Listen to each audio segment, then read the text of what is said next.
¿Qué tal amigos? Bienvenidos a otro video, el primer video de esta nueva serie del currículum oculto, en el que pues vamos a cambiar el formato, vamos a cambiar también el medio por el que nos comunicamos con ustedes, y el día de hoy estoy bien contento porque es algo que he estado esperando durante mucho tiempo. Les comparto que yo he sido aficionado más del radio, creo que tengo una excelente cara para el radio, y el día de hoy pues vamos a inaugurar esta serie de programas que empieza con la presencia de una persona admirable para mí, una persona que pues ha estado cerca de mí en muchos aspectos y que el día de hoy se dio una vuelta con nosotros.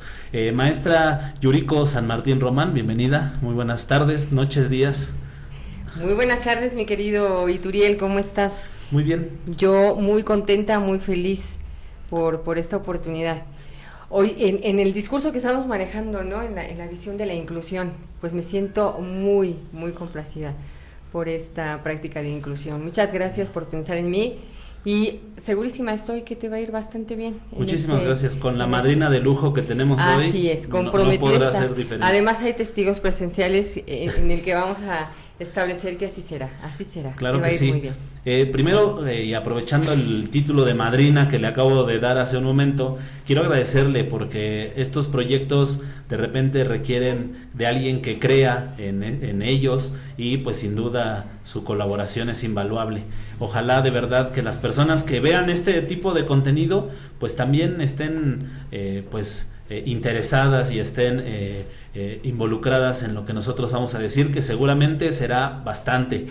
Oye, Víctor, como dicen por ahí de manera muy coloquial en las redes sociales a través de los memes, y te voy a decir, no, Ituriel, no se dice así, no se creen los proyectos, se creen las personas que construyen los proyectos. Así es que yo creo en ti. Muchísimas gracias. Y por obviedad creo en el proyecto que emprendes el día de hoy. Muchísimas gracias. Afortunadamente esto va a ser en audio, no van a poder ver la patada de buena suerte que me dé al inicio. Bueno, maestra, pues el formato de esto será una plática, le decía yo, como si fuéramos entre amigos, que lo somos. Así es. Y pues no le puedo garantizar que vamos a seguir los temas que platicamos, por ahí podemos de repente irnos, pero siempre rondaremos alrededor de este tema que nos apasiona a usted y a mí, que es pues la educación, ¿no? Entonces, primero que nada, pues hablando de educación, ¿cómo le fue en la escuela? O sea, ¿era buena alumna o más o menos? Híjole, bien, déjame hacer memoria, ¿no?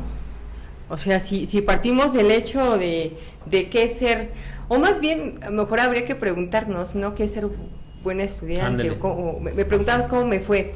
Si pienso que fui buena estudiante desde la tipología, ¿no? Clásica, no fui buena estudiante. No era sumisa y obediente. No era sumisa, no era obediente, era más bien rebelde. Muy risueña. ¿Inquieta? Hoy se catalogan como niños y niñas hiperactivos, ¿no? Hiperactivas, yo creo que algo así. ¿Usted cree que si a lo mejor le hubiera tocado con un maestro genérico, no etiquetemos a los compañeros, ¿verdad? Pero la podrían catalogar como TDAH. TDA, nada más. TDA. Sí, porque sí reaccionaba al regaño, ¿no? Sí. Sí. Porque en ese tiempo, pues imagínate, tengo casi 49 años, pues era la mamá que encargaba a Yuri en la escuela.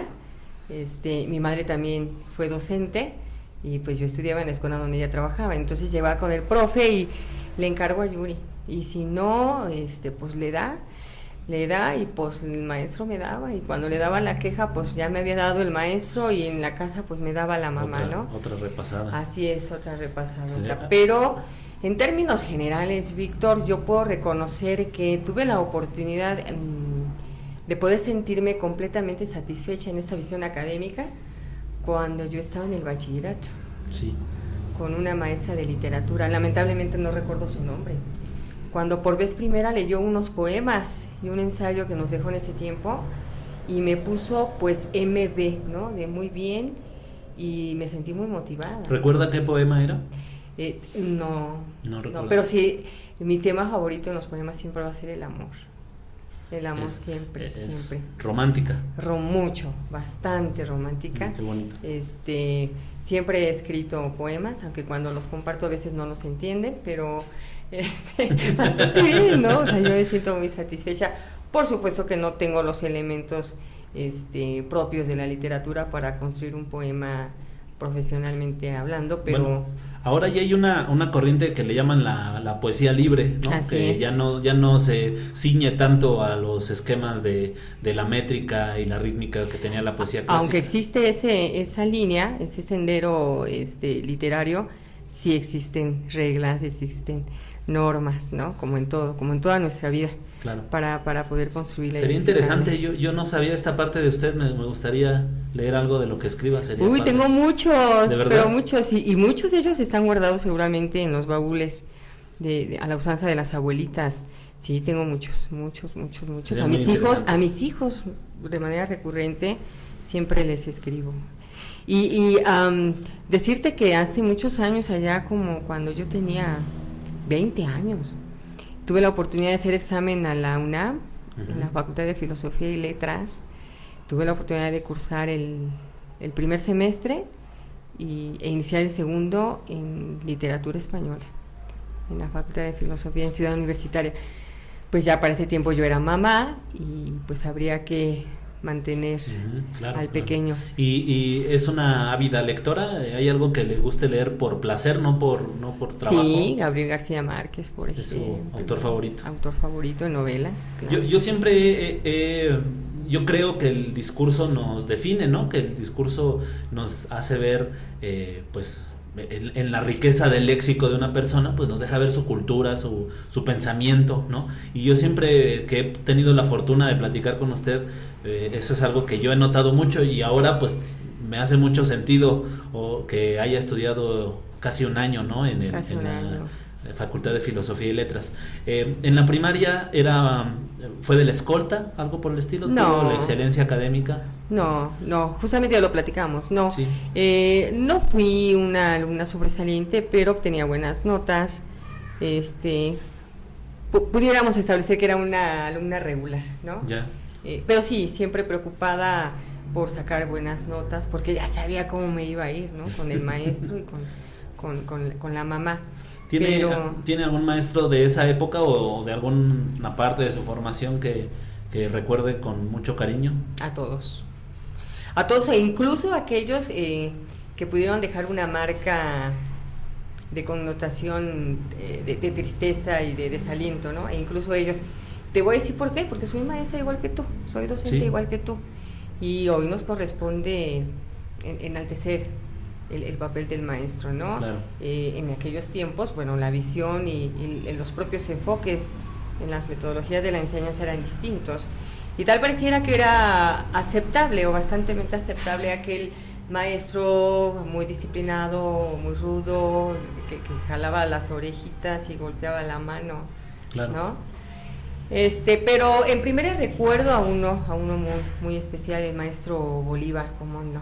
El maestro Bolívar, excelente. Gran parte de lo que manejo en esta visión de la gramática estructural, ¿no? Se lo debo a él. Hay algo, creemos, y por el nombre del canal lo deducirá, ¿no? Que el currículum oculto pues habla de esas enseñanzas que no necesariamente eran las que contenían los programas, pero que nos marcaban, ¿no? En mi caso, yo me acuerdo mucho de un maestro de biología en el set 1, en el Walter Cross Buchanan del Politécnico. Ay, wow. Y ahí me acuerdo mucho que el profe no hablaba de biología, más bien se pasaba filosofando todas las clases, ¿no?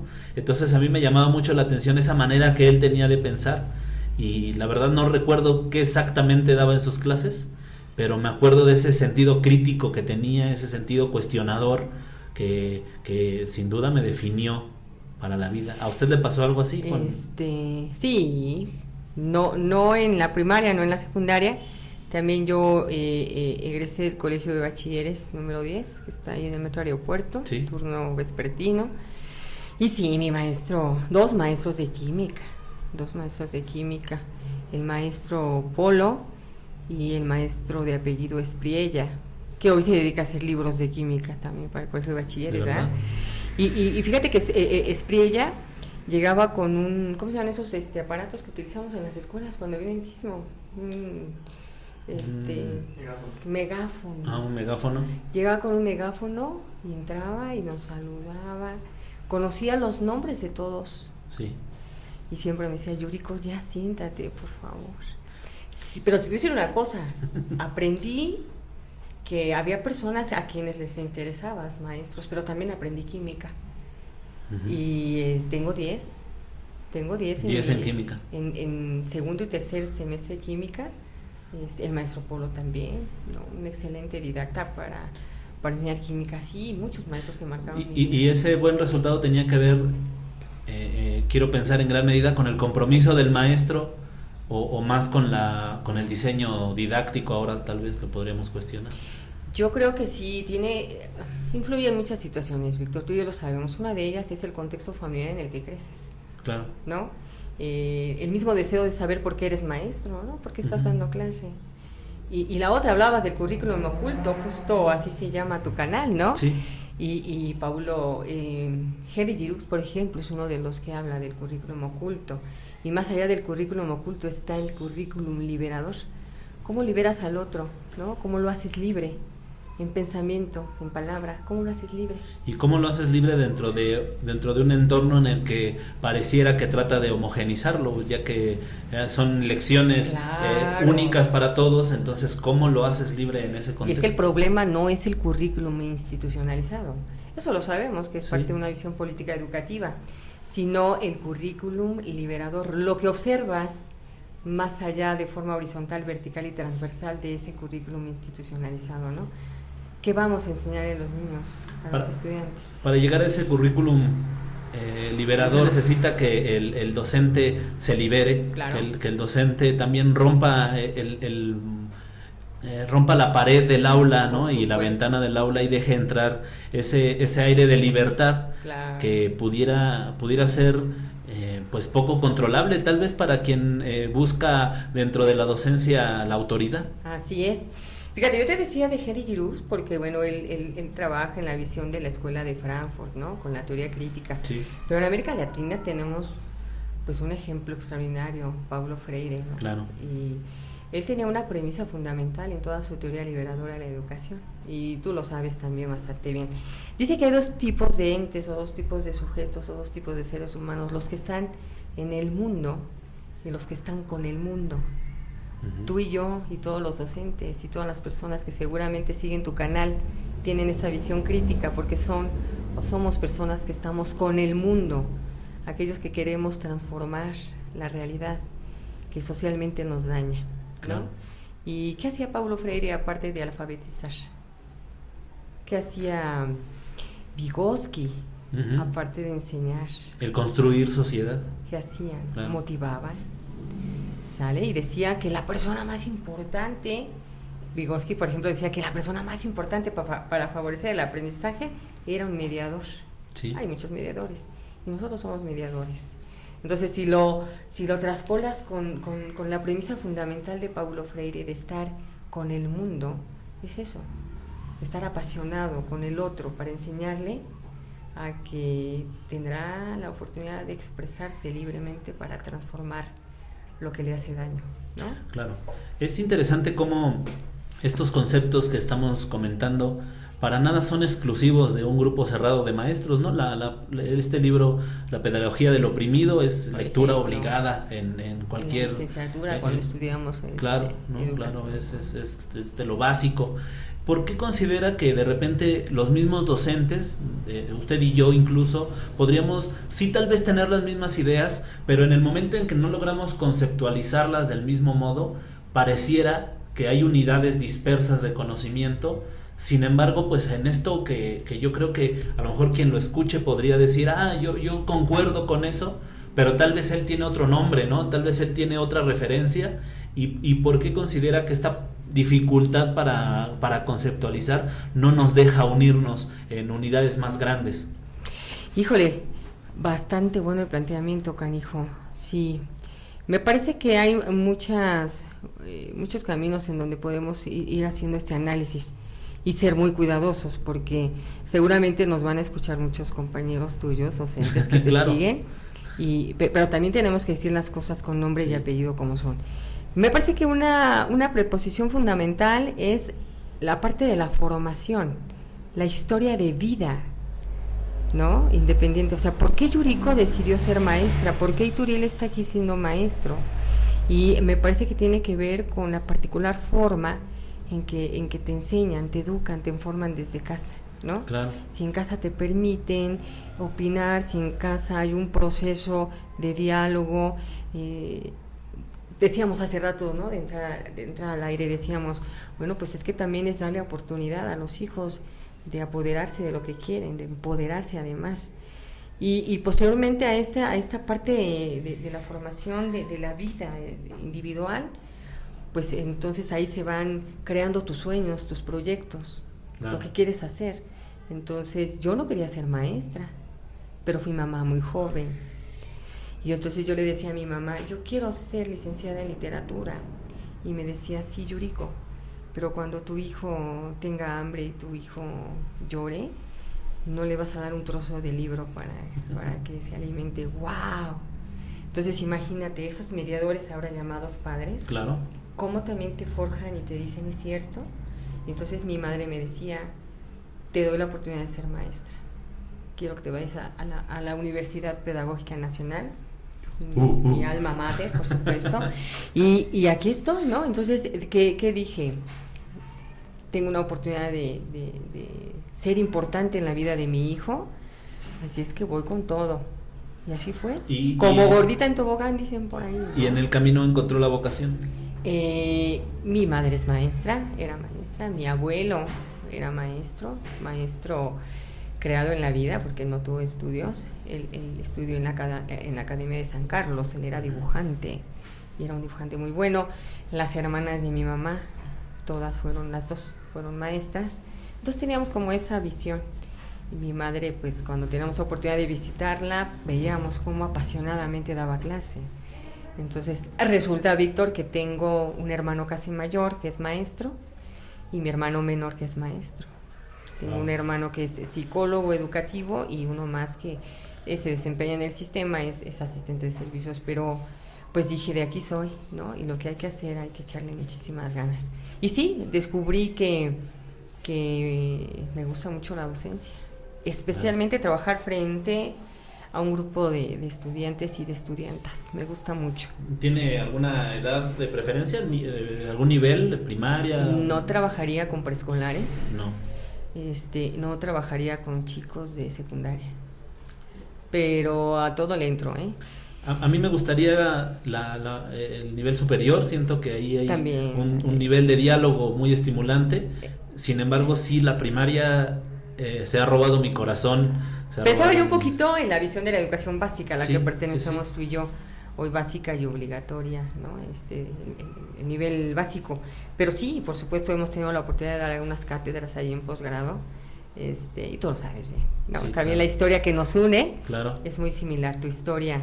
El haber tenido la oportunidad de conocer a tu hermosa madre, que fue mi catedrática en el posgrado, pues imagínate, sabes, un saludo a mi Rosy preciosa, un besote. A mi madre, al maestro a sus dos maestros de química, que seguramente les llegará en algún momento este programa. Hace ratito le decía acerca de cómo entonces podríamos ir uniendo los conceptos, las unidades de conocimiento, a fin de ir construyendo academia, si es que le podríamos decir así, ¿no? Ya que de repente decimos, dependiendo de nuestra formación, dependiendo de nuestras afinidades, empezamos a construir de uno u otro lado. Pero ¿cómo podría unir un maestro que tal vez está más orientado en la pedagogía tradicional, a lo mejor otro maestro que está en la moderna, en el constructivismo, en el que pareciera que están en dicotomías opuestas? Sin embargo, ya en la práctica, ya en lo que sucede en las aulas, todo eso se va uniendo, ¿no? Y pareciera que se van entrelazando, y para nada son contrarias. En todo caso, podríamos decir que se complementan. Ok, ahí te va, Víctor. Vamos a hacer una comparación importante que a lo mejor no la habíamos valorado. Hoy el gremio que nos caracteriza y bueno, por el que estamos también coincidentes en nuestra parte laboral, tiene que ver precisamente con la formación. ya hay menos o cada vez menos generaciones de maestros que se formaron, por ejemplo, en una normal, pero Sí. aguas, una normal de 3 o 4 años. Ya son pocos los maestros que quedan en nuestro gremio, ¿eh? Pero aún así, la visión curricular de esas normales apuntaban completamente a una didáctica motivacional. Claro. O sea, el problema no es el currículum que se genera en las escuelas formadores de maestros, ¿eh? El problema deriva qué es lo que quieres hacer con esa formación en tu futuro. Así es que sí, el gráfico seguramente apuntará hacia porcentajes altos de maestros que al menos ya tenemos la licenciatura. Claro. En donde quiera, ¿eh? Por supuesto que UPN es elemental, ¿no? Pero hay quienes hicieron su formación normalista, por ejemplo, en una institución privada. Llámese cual se llame, Claro. ya tenemos muchos maestros que son licenciados Sí. en educación y que no tendríamos o no se tendría que trabajar bajo una visión o un enfoque tradicionalista. Eso más bien tú decides hacerlo, porque las escuelas normales no te lo enseñan, Claro, claro. no lo favorecen. O sea, los enfoques de enseñanza no van por ahí. Entonces, si tú tienes un enfoque distinto al constructivismo ahora, si tienes un enfoque de trabajo distinto a la condición de la neurodidáctica ahora, ¿no? Uh-huh. Con las neurociencias, es porque tú lo decidiste. Y también tendrá que ver con qué es lo que te sirve. Yo bromeaba mucho con esto en la universidad. Yo decía, es que aquí estamos todos muy constructivistas, todo muy social, pero a la hora de que el niño se te pone difícil en el aula, todos pegamos un grito, ¿no? Que es lo más tradicional que podríamos decir, ¿no? Entonces, yo creo que la labor docente, desde mi perspectiva, mi simple opinión, tendría que ir yendo de un lado al otro, ¿no? Tendría que saber en qué momento aplica esta herramienta, en qué momento aplica esta otra herramienta didáctica, y cómo es que tu experiencia docente y tu labor docente se enriquece de todas ellas y puedes ofrecer un abanico más grande de formación. Quizá, Víctor, y esto es algo que también tenemos que ir valorando, esto tiene que ver también que una cosa es la teoría, ¿no? Lo que dice Vygotsky, perdón, porque Vygotsky pues es mi autor clásico favorito. Una cosa es lo que dice Vygotsky, o una cosa es lo que dice la visión constructivista, y otra cosa es la metodología de la enseñanza. Y claro. nosotros, al menos yo me pierdo en la visión metodológica. Hablamos de la mediación del aprendizaje a través del lenguaje, decía Vygotsky, ¿no? Ajá, ¿y cómo lo opero? O sea, claro. ¿cómo llevo esta parte teórica a la práctica? ¿No? Y entonces sí nos hace falta tener una lectura mucho más profunda en la metodología de la enseñanza, en la metodología, ¿no? Independientemente a que Yuriko es una niña kinestésica y además tiene condiciones familiares difíciles. Te voy a decir por qué. El enfoque constructivista, una palabra que es clave y que atraviesa todo el sendero de la enseñanza es la motivación. Pero nosotros como docentes pensamos que la motivación tiene que ser o se deriva más bien de una situación de forma extrínseca, ¿no? Sacaste buena calificación, te doy un punto. Yo te motivo. ¿No? La motivación va mucho más allá. La motivación tiene que ver con un contexto de autorregulación. ¿Qué entendemos como autorregulación? Ese proceso de poder reflexionar qué es lo que queremos, ¿no? Claro. Entonces, y entonces pareciera que incluso la motivación intrínseca la tenemos que provocar desde el exterior. Sí. Claro. Lo cual parecería, a mi poco entender, parecería un absurdo, ¿no? Decir que algo que tiene que venir de adentro, yo lo tengo que poner desde afuera. Así es. ¿No? ¿Cómo entonces, maestra, bajo estos conceptos y bajo estas ideas, yo creo que la dialéctica entre la realidad y los conceptos está totalmente disociada por un enfoque demasiado reductivo de lo que estamos haciendo. Reduccionista, ¿no? sí. Entonces, ¿cómo podemos volver a unir esta parte en la que sí nuestros conceptos definen y delimitan a la realidad, pero también esta realidad se nos empieza a desbordar por su magnitud, Dimensión. ¿no? Tal vez lo que hemos hecho tal vez ha sido diseccionarla o seccionarla para poderla estudiar, ¿no? Sobre todo la realidad en el aula. Pero entonces, ¿cómo puede hacer un maestro limitado como yo para que esta dialéctica le funcione dentro del aula? Porque pareciera entonces que El tener una teoría es un traje que te pones y ese traje lo tienes que llevar y tienes que cumplir con ese estereotipo, ¿no? Y entonces, ¿cómo podemos hacerle, maestra, desde su perspectiva? Muy buena pregunta, yo te la cambio quizá por otra. Primero, tendríamos que preguntar qué tenemos que hacer para estar conscientes de lo que hacemos. Cierto. En el aula, ¿no? O sea, ¿cómo Yuriko puede darse cuenta que lo que está haciendo de manera cotidiana en el aula, de manera presencial antes, hoy a través de la educación a distancia, realmente le está sirviendo a los alumnos para favorecer el aprendizaje? Yo te decía hace rato de un proceso de autorregulación, aunque el concepto pueda entenderse como propio, ¿no? Claro. La auto, para mí, necesitamos mediadores, necesitamos agentes externos, entes externos que nos permitan reconocer qué es lo que estamos haciendo. Entonces, la primera pregunta es, ¿cómo vamos a hacerle para que Yuriko pueda reconocer que lo que está haciendo en el aula es productivo para sí mismo, porque le provoca felicidad, claro, pero también para los pequeños, en este caso nuestros estudiantes que están, ¿cómo? ¿No? O sea, ¿tú cómo te acercarías a un compañero? Y bueno, en otras ocasiones que tengo oportunidad de platicar así, siempre me dicen, ¿por qué siempre dice mucho Yuriko? ¿No? Es que siempre Yuriko, en una participación que tuve para nuestra organización sindical, nos decía, es que la maestra Yuri siempre dice Yuriko. Sí, porque yo no puedo hacerme responsable de lo que piensa Ituriel. Claro. Para que yo pueda crear un proceso de autorregulación, tengo que aprender a ser responsable de lo que soy, de lo que pienso y hasta dónde me quiero conducir. Yo creo que eso sería una de las primeras acciones que tendríamos que hacer. Tendríamos que partir entonces de la autoevaluación, de tomar nuestra acción, reflexionarla en los términos externos que podrían llamarse indicadores, que podrían llamarse teorías, podrían llamarse lo que como uno le quiera criterios. Poner, y entonces a partir de ahí empezarle a dar norte a esta actividad, ¿no? Y yo sí, a mí sí me gustaría, si usted que me ayudara a construir tal vez esto, que esto no tiene que ser igual para todos, no tiene el maestro que nos escuche, ojalá en Oaxaca, que trabaja en una escuela rural, no tiene por qué ser igual que la del maestro de una escuela urbana, como nosotros trabajamos aquí en el municipio de Nezahualcóyotl, ¿no? Sus realidades, sus contextos son tan distantes que no sé si esa misma pedagogía, si esa misma idea pedagógica les aplique igual. Entonces yo los invitaría, y a reserva de su mejor opinión, a hacer este tipo de ejercicios, a hablarnos de su realidad, porque estos mismos argumentos que estamos platicando, pues están basados en lo que nosotros conocemos, ¿no? Yo no conozco una escuela de esas condiciones, no conozco una escuela, como decía usted, en una sierra, no.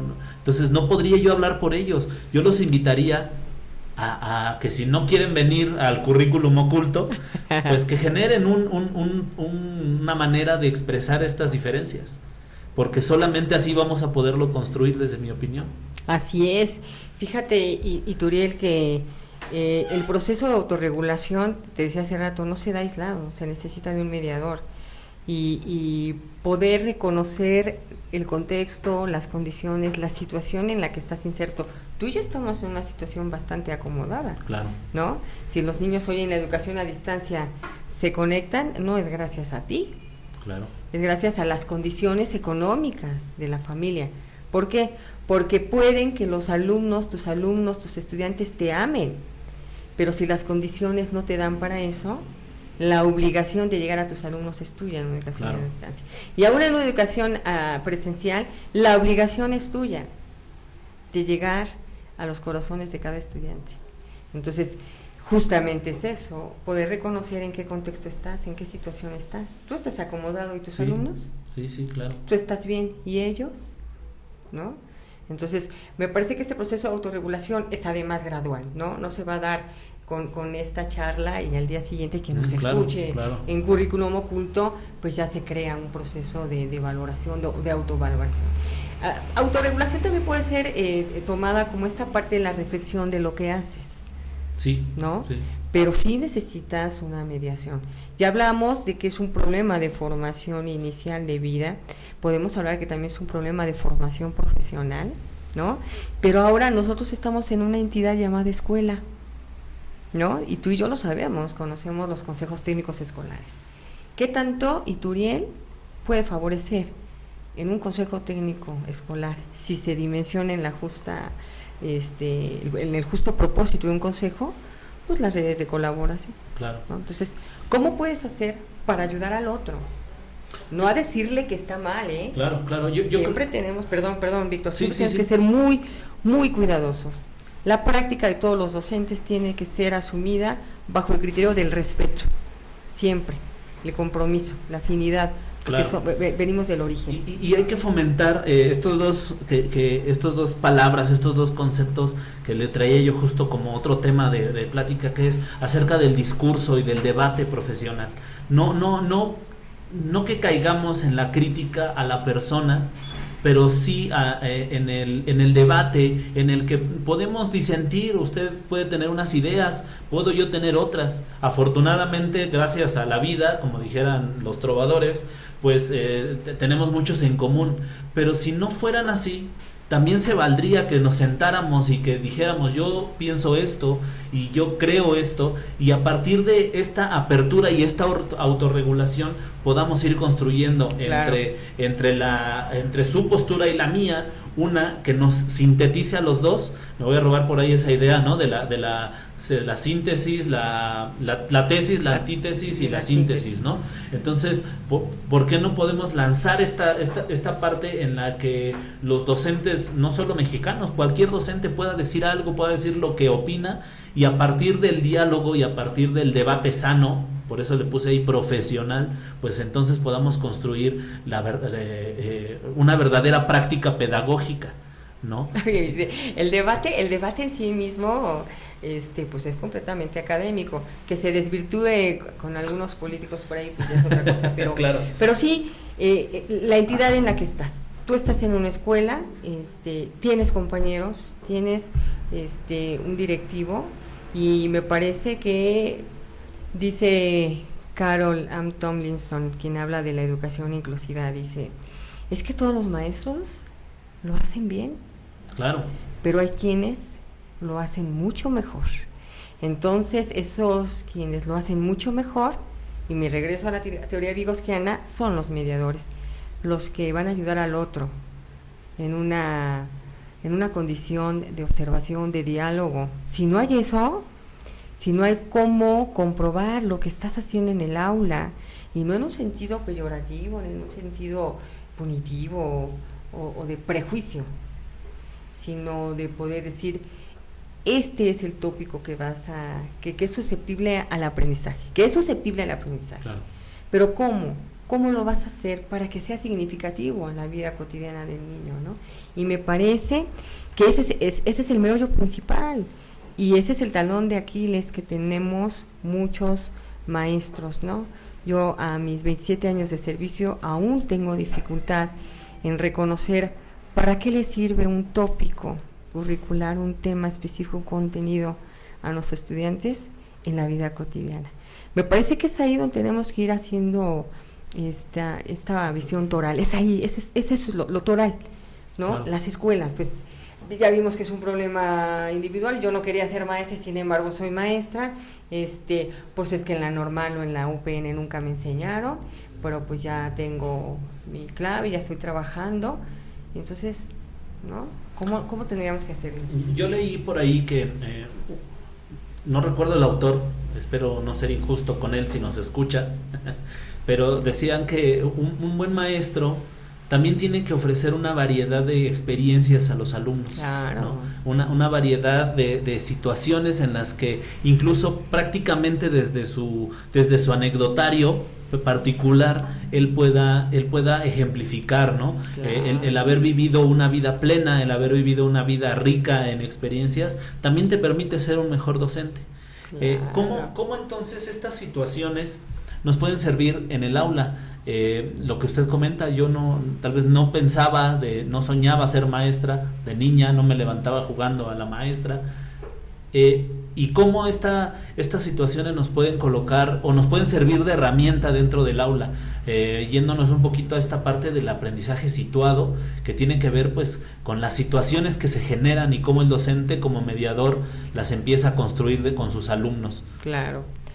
Bueno, tiene obviamente su nombre y apellido pedagógico, ¿no? La enseñanza situada, pero desde antes, desde las propias técnicas de Freinet, claro, veíamos cómo a partir del contexto, de la vida, del hacer de los niños, de lo que nos comentan, podemos entender cuál es su contexto y a partir de ahí pues empezar a trabajar. Y sí, Víctor, la premisa fundamental de la enseñanza situada no se queda solamente en la lectura, en la teoría. Habría que trabajar mucho y hacer lecturas profundas que tengan que ver con el cómo. O sea, ya sé que es situado, ya sé que parte del contexto, ¿no? Como que a veces es muy trillado, ¿no?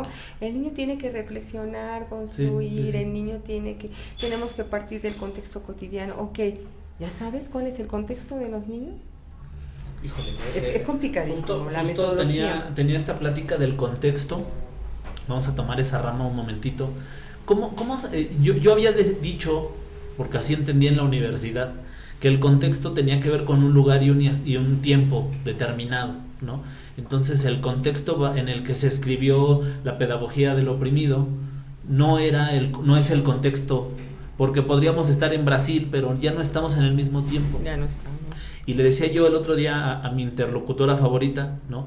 Que a mi esposa, que el contexto ahora es tan difuso porque ya pareciera que la tecnología ha hecho atemporales los contenidos. Este mismo video, pues lo estamos grabando hoy, vamos a decir la fecha, hoy 12 de mayo, pero tal vez no salga hoy, va a salir en 10 días tal vez. Entonces, si sale entonces, podrá ser que alguna de nuestras ideas hayan cambiado. Sin embargo, para la persona que está viendo el video, nosotros nos volvemos un nuevo contexto, ¿no? Claro. Entonces yo decía que ahora se ha vuelto totalmente 1000 veces más complejo el definir el contexto del alumno, debido a que a lo mejor antes teníamos una sola referencia, ¿no? Todos veíamos la tele, entonces podíamos tranquilamente llegar al aula, o podía el maestro tranquilamente llegar al aula y decir lo que dijo ayer Adal Ramones en otro rollo, porque todos veíamos otro rollo el martes a las 9 de la noche, ¿no? Sin embargo, hoy un niño vio un canal de YouTube, otro vio otro canal, el maestro vio el currículum oculto, obviamente. Entonces los contextos ya dejaron de ser espaciales y temporales. ¿Cómo maestra le diríamos, para quitar tal vez este diálogo que puede parecer demasiado teórico, como un profe, como yo, el día que ya llegue a mi aula, esperemos, o el día que me conecte con mis alumnos, puedo empezar a jalar estos hilos contextuales para tener a los niños dentro de un mismo marco de referencia? Quizá lo que no dijimos hace rato, el contexto es el contexto, a lo mejor lo que tenemos que ir reconociendo es el tipo de contexto, el tipo de contexto. Entonces, hace rato hablabas de la enseñanza situada, y una de las condiciones o premisas fundamentales de la enseñanza situada es reconocer el contexto familiar. Claro. El contexto familiar, el contexto cultural, las circunstancias, pues, las situaciones que son propias de un pequeño, cómo vive el pequeño, la pequeña, claro, en su casa, y cómo llega a las escuelas, cómo vive actualmente y cómo se conecta de manera virtual, si es que tiene las posibilidades de hacerlo, ¿no? Entonces, regresando a la pregunta que se me fue, Víctor. Acerca del contexto y cómo se hacía más ambiguo a medida de que los alumnos tenían diferentes puntos de referencia dentro de un mismo grupo. Pero yo creo que hoy siguen siendo puntos de referencia, ¿no? A lo mejor lo que varía es la situación, ¿no? De la comunicación y que vamos caminando y vamos transitando por eso. ¿Será que entonces el docente también tendría que enterarse, por lo menos? Tal vez no te puedes hacer fan de los polinesios si es que los niños los ven, pero tendrías por lo menos que conocer, que saber de qué se trata. Acercarte, ¿no? Acercarte al Y bueno, para eso la propia enseñanza situada te da muchas estrategias, ¿no? Claro. Hazles encuestas a los niños, ¿no? Sí. Pregúntales, conversales. Sí, justo aquí tenían en mis notas esta parte de generar esas situaciones que fueran estimulantes e incluyentes, y estas forzosamente tienen que salir de los intereses de la generalidad de los niños. Claro. Seguramente, y siempre ha pasado que pues así como en ese tiempo habrá el niño que no vio otro rollo, uno de todos, también aquí habrá algunos que no estén dentro del mismo contexto. Sin embargo, de repente pareciera que esto es una lucha entre el docente y la tecnología. Así es, ¿no? hoy sí, y hoy con la pandemia se hace recrudecido. Claro, ¿no? Y yo creo que yo no lo creo así. Yo creo que la tecnología es una gran herramienta. Podríamos abrazarla, ¿no? En lugar de enfrentarnos a ella. Regresamos a las premisas iniciales, ¿te acuerdas? Ituriel es un docente nativo de la tecnología. Yuriko es una migrante de la tecnología. Tiene que ver con brechas generacionales. Claro. Y aquí el problema no es que Yuriko tenga 48 y Ituriel luego me dices cuántos, sino el proceso de autorregulación. ¿Qué tanto en una condición en la que te encuentras tienes que ir avanzando, te quedas, y si te quedas vas para atrás, ¿no? Claro. Entonces hoy hemos aprendido el uso de tecnología, aplicaciones, situaciones de comunicación para trabajar con los niños, ¿no? Derivado de la pandemia, pero ojalá y después de esto, que pido mucho a Dios que muy pronto estemos de regreso en nuestras escuelas, porque también es necesario, pues no nos perdamos en la línea, ¿no? Claro. Si fuimos capaces, Víctor, de aprender, porque todos, difícilmente vas a encontrar, difícilmente, sí los hay. Yo te presumo en mi zona, ¿no? En mi zona todos mis maestros conectadísimos, ¿eh? Estamos en el permanente estudio de ciertas aplicaciones. Tú mismo nos ayudaste ahí con un curso hermoso y maravilloso, ¿no? Para trabajar Classroom, el famoso G Suite. Y bueno, la idea es que si lo hicimos en la visión de la tecnología, ojalá, porque es algo que también tienes que valorar. Si está Ituriel conectado en Zoom o en Meet, o en Teams, sí, eso es padre, pero híjole, Ituriel sigue trabajando con una visión, ¿cómo dijiste? Conste que te hago responsable de lo que en un esquema tradicional de ciencia, sí. En una visión tradicional de la enseñanza, sí, pues sí, a través de Zoom o Teams, sí, claro. ¿No? O Teams, pero sigues en una visión. Ojalá es eso, ojalá podamos cambiar eso, perdón. O sea, si logramos entrar en la tecnología, podemos entrar al mundo también de la metodología de la enseñanza. No le hemos dado la relevancia correspondiente. No hemos aprendido a enseñar. Eso es nuestra principal... Y para nada es exclusivo de los maestros, ¿no? Esto de tenernos que actualizar, tener que ir con los tiempos, pues hay carreras que tienen que incluso revalidar sus títulos cada cierto tiempo, ¿no? Para asegurarse que esa persona está certificaciones, ¿no? Hacer certificaciones. Y esto puede no ser muy popular, obviamente, entre a lo mejor un sector del gremio. Sin embargo, yo sí creo que es necesario, no desde el punto de vista, usted lo dijo hace ratito, punitivo, simplemente desde el punto de vista profesional, formativo, desde el punto de vista en el que tú como persona pues también te levantes un día queriendo aprender un poquito más, ¿no? Queremos enseñar, esto que decían, enseñar a aprender, pero nosotros dejamos de aprender hace mucho. Así es. Entonces, ¿cómo de repente nos conviene hacernos de experiencias y ponernos en situaciones complicadas? Le comparto, yo en un momento me agarró esta idea de ok, yo le estoy diciendo a mis alumnos que aprendan, pero yo me he mantenido en un solo lugar y no he querido aprender nada nuevo. Entonces, para salirme un poco de eso, me fui a aprender a cortar el pelo, y la verdad es que soy un desastre, pero me volví más empático en el saber cómo yo los estaba poniendo ante situaciones tal vez complicadas, complejas, como era el mío, el estar agarrando ahí la maquinita, y que la maestra me decía, pues es que ahí está, mira, así es de fácil, y lo mismo hacía yo un poco, ¿no? Lo mismo hacía yo, miren, así es de fácil, ya hice yo, les llené el pizarrón de operaciones, así de fácil, ¿no? Entonces, Wow. entonces esta parte, Qué bello ejemplo, ¿eh? claro, esta parte no tiene que ver con irte otra vez a la maestría o al doctorado, que no estorba y es muy bueno, pero sí tiene que ver con una actitud, con un mindset de estar en aprendizaje. Una reprogramación, una programación permanente, constante. Decías de que te fuiste a hacer algunos A cortar el cabello. cursos ahí. Mi hermano Dante el menor, el autodidacta, autorregulado completamente. Se Claro. compró su máquina y él solito se corta el cabello, ¿no? Lo decía Sí. porque me llamaba la atención. Sí, Ituriel, es un proceso complicado el poder generar una línea que me permita a mí. Tú decías, los niños aprenden, pero tú enseñas, ¿no? Ujú. Porque hay un libro, ¿no? Que dice, tú enseñas, pero los niños aprenden. Claro. Entonces, sí, tú te pones ahí y le das la tarea al niño. ¿Y qué entonces, ¿cómo aprenden? se siente? Y sin embargo, por ejemplo, tú y yo, me parece que tú, si estoy en un error, me lo haces saber, por favor. Me parece que tú hiciste examen de evaluación Ujú. con el antes o extinto Sí, servicio con la profesional docente. reforma. Con la reforma. Ujú. Yo lo hice como directora y a ti te tocó. Sí. Porque sí. trabajamos un pequeño proyecto, ¿no? Sí, así fue. La lectura en atril, por cierto. Sí. Muy bonito. Muy bonito y que lo recuerdo. Entonces, ¿qué haces? Te vuelves consciente cuando te someten por la propia política educativa de esos tiempos, que sí era punitiva. Ujú. Porque si no lo pasabas, te daban 3 chances más, y si no, pues... Y supimos de muchos compañeros que fueron quitados de sus funciones, ¿eh? Y que hoy, en la nueva gestión, ya fueron reivindicados. Entonces, el examen propio para una promoción vertical, tú también fuiste testigo, ¿no? Claro. O sea, te sometes a un proceso de evaluación.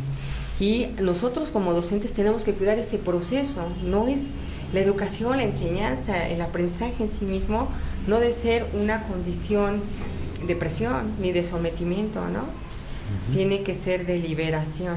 Claro. Complicado, bastante complicado. O sea, no está el enfoque, está la visión constructivista, la visión de las teorías de la neurociencia, pues la neurodidáctica, pero no está el manual. Bueno, sí encontramos manuales por ahí comerciales. La idea es que Ituriel, Yuriko y todos los que nos están viendo hagamos nuestro propio manual. A mí me llamó mucho la atención eso que dijo, porque lo podríamos aplicar hasta en el aula si yo lo pudiera entender. La verdad no lo entiendo, por eso le quiero preguntar, ¿cómo se libera el individuo a través de la evaluación? Mira, es que la evaluación en sí misma es liberadora. O sea, cuando tú hablas de evaluación, hablas de una condición cualitativa, no hay de otra, ¿eh? Lo que sea diferente a una evaluación sería calificación. Claro. ¿No? Entonces la evaluación, tendríamos que partir desde nuestra postura individual acerca de la evaluación. O sea, la evaluación no se trata de confrontarme con el otro, sino de confrontarme conmigo mismo. Y cómo entonces la tomo yo, no cómo el sistema me la aplica, sino cómo yo aprendo de esa evaluación para salir adelante. Bueno, no salir adelante en los términos coloquiales, sino para subir un escalón más en mi avance, en mi desarrollo, como nosotros lo queramos conceptualizar, ¿no? Ok, a ver, te estoy entendiendo como esta parte es liberadora, la evaluación versus liberación, ¿no? Uh-huh. Porque la evaluación en sí misma te da esa oportunidad de reconocer lo que eres capaz de hacer. Entonces, cuando reconoces la capacidad que tienes para hacer, para construir, eso es un proceso de la liberación. Claro. Porque no te están diciendo cómo. O sea, tú como docente tendrás toda la capacidad estratégica para reconocer en el otro qué posibilidades tiene para aprender y hacer a partir de lo que aprendió. Entonces, cuando tú haces a partir de lo que aprendes, te liberas. Claro. Estamos aquí. Tú te liberaste de una visión oculta, de una condición de opresión, permíteme decirlo así, sí, en términos claro. teóricos, ¿no? ¿Cómo fue que Ituriel se confrontó con este aprendizaje para que hoy estamos aquí en un sueño maravilloso, ¿no? Yo creo, si me permite responder, yo creo que a través de entender mis pros, lo que tenía yo y también lo que me faltaba. Por supuesto. Y entonces la evaluación no se volvió para mí en ese momento y ahora tampoco, no se volvió motivo de cuestionamiento del otro hacia mí, sino de mí hacia mí, como decía, ¿no? ¿Y qué es eso? ¿Te acuerdas con lo que empezamos hace ratito? Sí. Son procesos de autorregulación. O sea, si Víctor Ituriel se da cuenta de sus limitaciones y de sus posibilidades, es porque se está haciendo consciente. Claro. Y si está consciente, él mismo se está libera. siendo autorregulado, y una persona, un sujeto, un ente, dirían por ahí, autorregulado es capaz de transformar. Y la transformación te libera, ¿no? Claro. Me encanta, maestra, ya vamos a terminar. No. Ya se está terminando el tiempo. 1, 2, 3, no. Me encanta este sentido crítico que tiene en torno a cuestionar el status quo educativo con toda la intención de mejora, ¿no? ¿Cómo se lleva esta bandera crítica, maestra, en este entorno, tal vez del gremio, tal vez de la organización, de la estructura, cómo es la estructura educativa, y cómo se logra mantener una visión crítica cuando va uno, porque usted ahora es supervisora en una zona escolar. Saludos Saludos a toda la zona escolar número 41, a mis 8 escuelas hermanas que conforman la zona 41, Nesa Norte. Bravo. Claro, entonces, ¿cómo se hace para no convertirse simplemente en el reproductor de las disposiciones oficiales y mantener ese espíritu crítico? Oye, alguien lo tiene que hacer. Y los primeros que lo tienen que hacer son los docentes autorregulados. Claro. Ahí te va. ¿Cómo? Entendiendo los significados que construyen nuestros maestros. Haciendo uno la lectura profunda. Claro. ¿Cómo es que Yuriko reconoce y valora su función como docente? ¿No? ¿Cómo le hace Yuriko para reconocer? Pregúntale. ¿Cómo te sientes? ¿No? ¿Cómo hace? ¿Cómo le haces, no? ¿Cómo te desarrollas en el aula? ¿Qué tan feliz eres cuando estás frente a tus alumnos? Y entonces haces, pues obviamente es parte de la metodología de procesos de investigación, pues haces un cuestionario, haces una encuesta, o haces formularios, ¿no? Google Forms, sí, el Google Forms. Drive, y bueno, tantas cosas hermosas y maravillosas que aprendimos contigo. Y entonces pregúntale. Y si quieres ser todavía mucho más humano en la visión del acercamiento, pregúntale, ¿no? Haz un programa para claro, platica. Así, pregúntale, Claro. así pregúntale. Y entonces todo lo que te van a decir, todo, y cada una de las construcciones que hagan, se convierten en significados, Víctor. Y lo que piensan los maestros tiene que ser recobrado para transformar y liberar. Claro, yo creo, espero secundar esta idea con esto, complementarlo un poco, que justo en el momento en el que nosotros empecemos a generar ese diálogo docente, pero no nada más en el registro del video o del audio, que empecemos a escribirlo, que empecemos a diseñar estas nuevas corrientes de pensamiento pedagógico, tal vez en conjunto, ¿no? Tal vez yo mismo no podría generar una sola. Pero son tan nuevas. Claro, no son tan nuevas las corrientes del tendrán pensamiento. raíces en los clásicos. Claro, ¿no? claro. Pero tal vez yo no la pueda generar, no voy a inventar el hilo negro, pero si nos juntamos y platicamos, seguramente de esta plática ya estamos rescatando o estamos lanzando unas pequeñas piedritas, ¿no? Que irán haciendo eco, que irán haciendo ondas en el agua, ¿no? Para empezar a generar un diálogo profesional. Pues ya está con la pregunta inicial, ¿no? ¿Cómo hacerle? Entiende, hay un proceso dialéctico del que hablabas hace un ratito, que tiene que ver con el análisis y la comprensión de los significados. Cuando tú tienes un constructo creado por un docente, cuando tienes una creencia de él, o sea, que recupera sus creencias, sus significados, sus constructos, recupera sus mitos, sus ritos también. Cuando los recuperas, haces un proceso de análisis. Entonces, en ese análisis de una evaluación, ya no le voy a poner otro apelativo, ¿eh? Sí. La evaluación es evaluación. lo otro es calificación. Uh-huh. A nosotros nos calificaron en su momento, ¿no? Entonces, cuando tú tienes ese conjunto de creencias, de significados, de mitos, ritos, cosificaciones que hacen los maestros, si haces un análisis, entonces lo sabes entender. Entonces, a partir de ello, creas tu mediación, la mediación correspondiente. Claro. Esa interacción, ¿cómo le vas a llegar a Víctor para que pueda hacer las cosas, ¿no? Y cómo dentro de a ese Víctor que es medio terco, cómo vas a lograr, no se trata de sensibilizarlo, pero sí de empatarlo conceptualmente, ideológicamente, idiosincráticamente, claro, dicho, claro, con una visión que tal vez tiene que ver con un grupo mayor.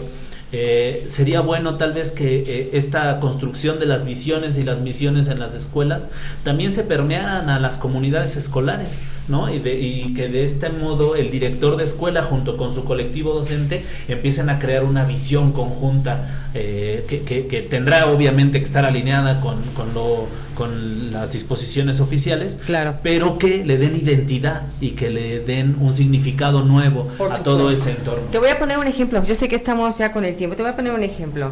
Tú conoces las pruebas estandarizadas a nivel internacional y nacional. Claro. No vamos a hablar de PISA, vamos a hablar básicamente de Planea, ¿no? Uh-huh. En 2015, que es el último referente estadístico que tengo, híjole, pues tenemos la media 4.5 en el nivel sobresaliente en lectura, me parece, y 4.3 en lectura, y en matemáticas 4.3 a nivel la media. Uh-huh. Ya no te quiero hablar del nivel Estado de México. ¿Qué hace la visión institucionalizada del currículum? Porque Planea, o sea, si tú lo analizas, Planea tiene todos los contenidos curriculares de Plan 2011 y algunos del 2017 en aplicaciones más recientes. No hay bronca. Esa es la visión institucionalizada, es lo que tienes que enseñar.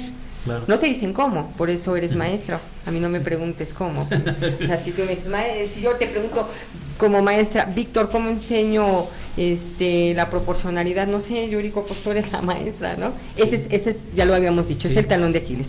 Pero ¿qué hace la política educativa, no? Desdeña con injusta razón, o injustamente, mejor le quitamos la razón, desdeña y genera la responsabilidad inmediata a los resultados insuficientes a los maestros. Claro. ¿Y cómo te sientes tú? Atacado. Pero ¿qué pasa cuando en un consejo técnico escolar tu directivo te dice, nuestra escuela está así? Y tú ya dices, híjole, pues es que casi todos salimos en insuficiente. Pero cuando tu directora te dice, no, a ver aquí los resultados de estas evaluaciones, pruebas. Eso es algo bien importante. Sí, si lo maneja, no lo maneja evaluación, lo maneja como prueba. No dependen exclusivamente de los docentes. Y entonces empiezas a hacer un análisis, una revisión de las condiciones de Planea. Y te dicen en primera instancia algo que tú y yo no sabíamos, que Planea es una prueba para reconocer o tener una aproximación diagnóstica del estado que viven nuestros sistemas educativos, ¿no? Bien, maestra, hicimos una pequeña parada técnica. Okay. Decíamos entonces acerca de la diferencia que hay entonces entre cómo se ve estadísticamente los resultados de la prueba y cómo nos pueden servir dentro de los centros educativos. Claro. para como mejora, ¿no? Entonces estaba comentándonos eso. Justo, Ituriel, la prueba Planea tiene una condición diagnóstica y no sé de dónde sale la idea de que los resultados tengan que ser, o darles la responsabilidad al docente, a las escuelas, ¿no? De esto. Uh-huh. Entonces, desde cuando tú como mediador, cuando vas a crear ese andamio, dice Auswell, donde vas a transitar el conocimiento hacia la reflexión para liberar, ¿qué va a pasar cuando tu directivo te diga que primero Planea es una prueba que te permite reconocer un diagnóstico del sistema educativo? Cuando te dicen eso, ya empiezas a respirar un poquito. Y cuando te dice que además existen instrumentos para reconocer el contexto familiar de los niños. Y cuando les dices, Víctor, enúnciame 3 factores importantes por los cuales tú creas que nuestra escuela está en niveles insuficientes en Planea, en español y matemática, ¿no? Entonces, cuando a ti ya te preguntan, tú vas a contestar. Y entonces el mediador, aquella persona que tiene un proceso de autorregulación más trabajado, va a comprender. Y seguramente, conociéndote, me vas a decir, maestra Yuri, un contexto importante de los resultados de Planea es el contexto familiar de los niños. Uh-huh. Ok, perfecto. Otro, los niveles de convivencia maestra que se gestan en la escuela. Y otro, la práctica docente, ¿no? Sí. O sea, generalmente no lo decimos con voz fuerte, no soy capaz de reconocer, yo, Yuriko, tengo problemas en mi formación. Claro. Y al tenerlos, pues obviamente mi práctica docente no es la que pudiera generar procesos de aprendizaje, ¿no? Entonces, difícilmente los maestros decimos yo, difícilmente. Yo quiero decir algo que ojalá le resulte liberador a alguien. Tampoco tiene que ser, o sea, no tendríamos que ir por la vida con la bandera de que todo lo que estamos haciendo está perfecto. Por supuesto que podemos mejorar, por supuesto que en algún punto mi labor docente de Víctor Ituriel Arroyo Salazar puede ser mejor. Y ahora con la dinámica que tenemos esa distancia y también en el aula, he mantenido un discurso, no sé si siempre llevado a la práctica, pero un discurso que siempre orienta la crítica y la reflexión a la mejora. Claro. Entonces, el decir yo también me equivoco, o el decir yo me equivoco y me equivoco bastante, bueno, pues eso es una manera de comenzar, a construir, ¿no? Si en cambio, de repente, sobre todo en nuestro gremio, que estamos dotados de una cierta autoridad, nos encanta justificar nuestros errores, ¿no? Y justo hoy pasaba con una compañera que está en plena formación, le mando un saludo a Pau, que tuvo dificultades con la actividad que planteó. Y entonces una parte de su ya de la interacción, seguramente por los nervios, ella se disculpaba demasiado, Ay, ¿no? Dios. Y le decía yo, no te tienes por qué disculpar, no pasa nada. O sea, si en algún momento sucede un error, acepta ese error, pero con la condición, no con la condición conmigo ni con los niños, con la condición tuya propia de que en la siguiente no te va a pasar. Y ahí es donde vas a encontrar la mejora, ahí es donde vas a encontrar cómo vas a ir definiendo, vas a ir puliendo las aristas de tu práctica hasta que llegues a un punto en el que puedas decir lo estoy haciendo bien, y aún así tendrás que buscar algo que mejorar, algo donde siempre mantenerte aprendiendo. Wow, Víctor, entonces mira, qué mejor que estás poniendo un ejemplo operativo. Tú y yo lo sabemos, la didáctica. Esto que estás haciendo con la maestra en formación, Pau, es justamente un proceso de mediación. Y estás utilizando como escenario, como andamio, el lenguaje. Claro. Pero el lenguaje de motivación, un lenguaje mesurado, un lenguaje profesional. Eso es lo que decía mucho Vygotsky, ¿no? Cuando enseñaba a los niños rusos. Era la motivación. Él lo decía en ruso, más o menos. Sí, claro, por supuesto, ¿no? Pero en español y en nuestro español mexicano es eso que acabas de decirlo de manera tan mesurada, ¿no? Claro. Pau al final va a entender que en nuestra dinámica propia de la enseñanza también existen muletillas. Yo te lo dije hace rato, perdón, si me equivoco me lo dices. Sí. ¿No? ¿Y se hubiera enojado si le hubiera dicho? Por supuesto que no. Claro. Pero son procesos de autorregulación. Yuriko no nació autorregulada, tú tampoco. No. Digo, no soy muy asidua de la teoría piagetana, pero hay otras teorías hoy que ya superan. Pero es eso, nacemos así. Y nacemos, además, nacemos facilitados para autorregularnos. Eso sí. Claro. Eso sí. ¿Y cómo nos autorregulamos? Cuando tenemos mediadores expertos. Yo tal vez podría decirle, maestra, ya para ir cerrando esta pequeña emisión, que tenemos que salir a vivir la pedagogía, vivir la educación, chocar con la pared, equivocarnos y empezar a encontrar esos caminitos que sí nos sirven, esos caminitos profesionales que nos van a llevar a un resultado que estamos esperando. No sé si para las pruebas, no sé si para el entorno económico, social y mundial, pero claro, sí para un entorno en el que nuestros niños puedan formarse en un entorno de paz y de felicidad. Así es, mi querido doctor. Mira, la visión política, el Fondo Monetario Internacional, el Banco Mundial, los que gobiernan, las vacunas, los dueños de las farmacéuticas de las vacunas, etcétera, sí, los controlan. Claro. Es la hegemonía. Pero por eso, en ese currículum liberador del que hablábamos en un inicio, ¿qué tenemos que hacer? Sí, ahí está. Los aprendizajes esperados son muy claros, los temas, los contenidos organizados en viñetas, ahí está. ¿Pero qué voy a hacer con ello?